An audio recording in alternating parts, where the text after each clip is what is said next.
Olá, queridos. Como está a sua preparação para o concurso do TCU? Vamos resolver umas questões de regimento hoje? Nessa reta final, trouxe um material aqui de questões e flashcards focados na lei seca. São 100 questões de regimento interno do tribunal, todos com gabarito e referências.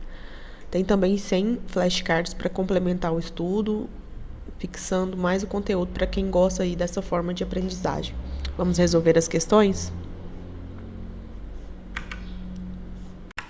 Número 1. Ao Tribunal de Contas da União, órgão de controle interno, compete, nos termos da Constituição Federal e na forma da legislação vigente, em especial da Lei nº 8.443, 16 de julho de 92, julgar as contas de qualquer pessoa física ou jurídica, pública ou privada, que utilize, arrecade, guarde, gerencie ou administre dinheiros, bens e valores públicos ou pelos quais a União responda ou que, em nome desta, assuma obrigações de natureza pecuniária, bem como daqueles que derem causa à perda, extravio ou outra irregularidade que resulte dano ao erário. E aí, certo ou errado? Número 1 está errada, porque o TCU é um órgão de controle externo, não é órgão de controle interno. E aqui está a referência, como eu disse, para você conferir no regimento certinho, artigo 1º, inciso 1, que fala que vai julgar as contas de qualquer pessoa física, jurídica, pública ou privada, né, como está lá na assertiva. Então, bem focado na lei seca. Tomar muito cuidado que não é órgão de controle interno, é órgão de controle externo. Número 2. Ao TCU compete apreciar as contas prestadas anualmente pelo Presidente da República. Vamos lá. Número 2. Está certa. Ao TCU, órgão de controle externo, compete. O inciso 6 aí falando que compete apreciar as contas prestadas anualmente pelo Presidente da República. Eu já vi muito cair em provas da Sebrasp sobre isso. Vamos lá. Número 3. O TCU não aprecia a legalidade dos atos de admissão de pessoal relacionados às nomeações para cargo de provimento em comissão. Não aprecia a legalidade dos atos. Tá certo? Vamos lá, número 3. Está certa. O artigo 1º, no inciso 8, fala que apreciar para fins de registro a legalidade dos atos de admissão de pessoal a qualquer título, na administração direta e indireta, incluídas as fundações instituídas e mantidas pelo Poder Público Federal, excetuadas as nomeações para cargo de provimento em comissão, bem como a das concessões de aposentadorias, reformas, pensões a servidores públicos, civis e militares federais ou a seus beneficiários, ressalvadas as melhorias posteriores que não alterarem o fundamento legal do ato concessionário.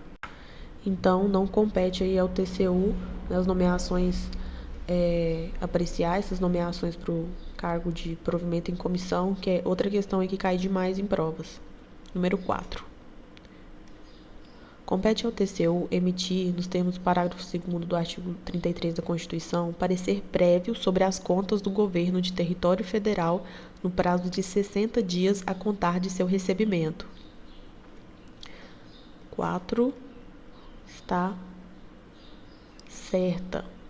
No artigo 1º, no inciso 12.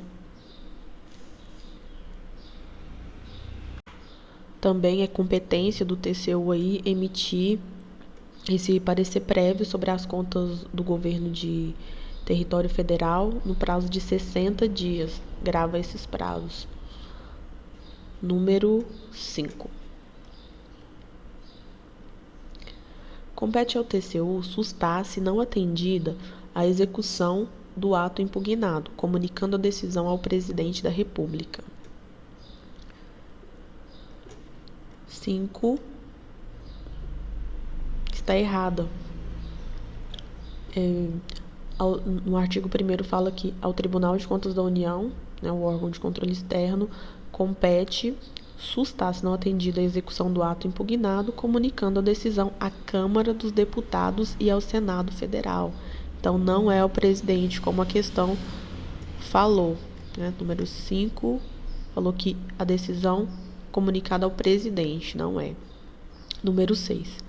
É competência do TCU fiscalizar a aplicação dos recursos repassados ao Comitê Olímpico Brasileiro e ao Comitê Paraolímpico Brasileiro por força da legislação vigente. Vamos lá, 6. Ao Tribunal de Contas da União compete fiscalizar a aplicação dos recursos repassados a esse comitê aí, né? O Comitê Olímpico Brasileiro e ao Comitê Paraolímpico Brasileiro. Ok, tá correta. Número 7.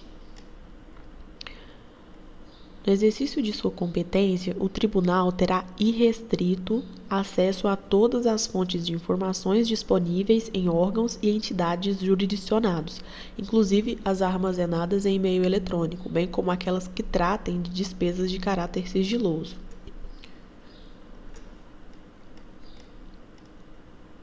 A 7 está certinha.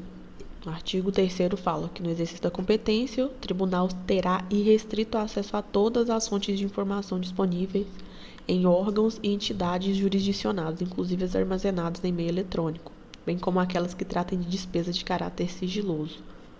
Ok, número 8. A jurisdição do tribunal não abrange os responsáveis por entidades dotadas de personalidade jurídica de direito privado, que recebam contribuições para fiscais e prestem serviço de interesse público ou social.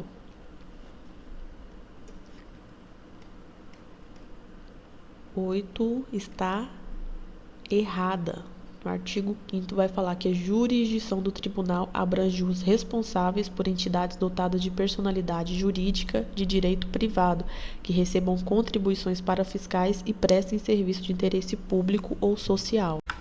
Então, a jurisdição do tribunal abrange sim esses responsáveis por entidades dotadas de personalidade jurídica de direito privado que recebem essas contribuições aí. E a questão estava falando que não abrange, logo está errada. Número 9. O Tribunal de Contas da União tem sede no Distrito Federal e compõe-se de 7 ministros. Essa aí tem que estar na ponta da língua, hein? Número 9. Está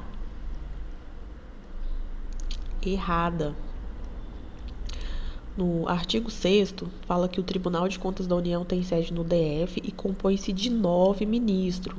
Coloquei até um lembrete aqui, principalmente para quem estuda para os tribunais de contas de estado, para não confundir esse número aí, né? Que os tribunais de contas estaduais são compostos por conselheiros, não por ministros. E de acordo com a Constituição, os tribunais de contas estaduais são integrados por 7 conselheiros.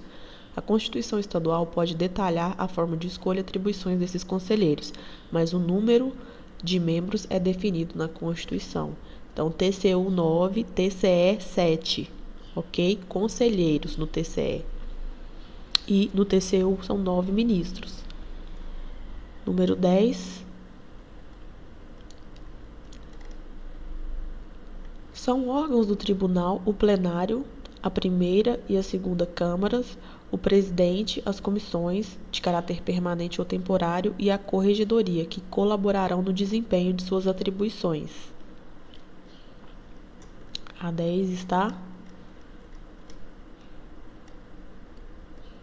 certinha. No artigo 7º fala que são órgãos do tribunal o plenário, a primeira e a segunda câmaras, o presidente, as comissões de caráter permanente ou temporário e a corregedoria, que colaborarão no desempenho de suas atribuições. Então, resolvemos aí essas 10 questões do PDF, das 100 questões de regimento interno. Vocês perceberam que são questões focadas na lei seca. E lembrando também que se você for abrir o material no Google Docs, como eu estou abrindo aqui, questões e respostas, facilitar o estudo, é necessário baixar ele na versão DocX para que ele esteja em formato editável. Mas eu também disponibilizei a versão em PDF e DocX. Você pode baixar ele em qualquer uma das duas, a depender de qual forma você vai estudar. Agora vamos resolver algumas questões dos flashcards.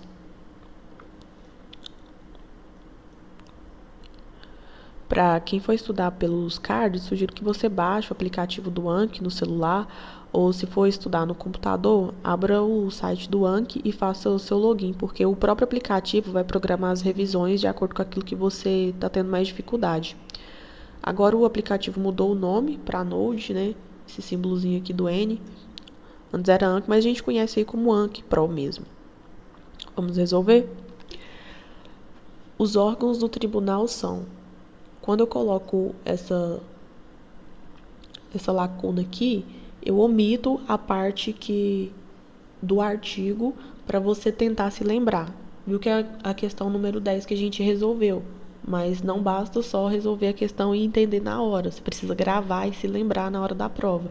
Entre parênteses, eu coloquei o mnemônicozinho para facilitar aí a memorização, que os órgãos do tribunal são P2, C3.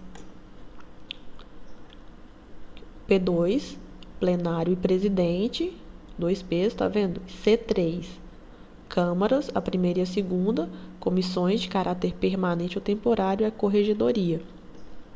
Então, o próprio aplicativo ele vai programar suas revisões, se você está conseguindo se lembrar ou não. É uma forma de aprendizagem muito boa aí para quem tem dificuldade de memorização.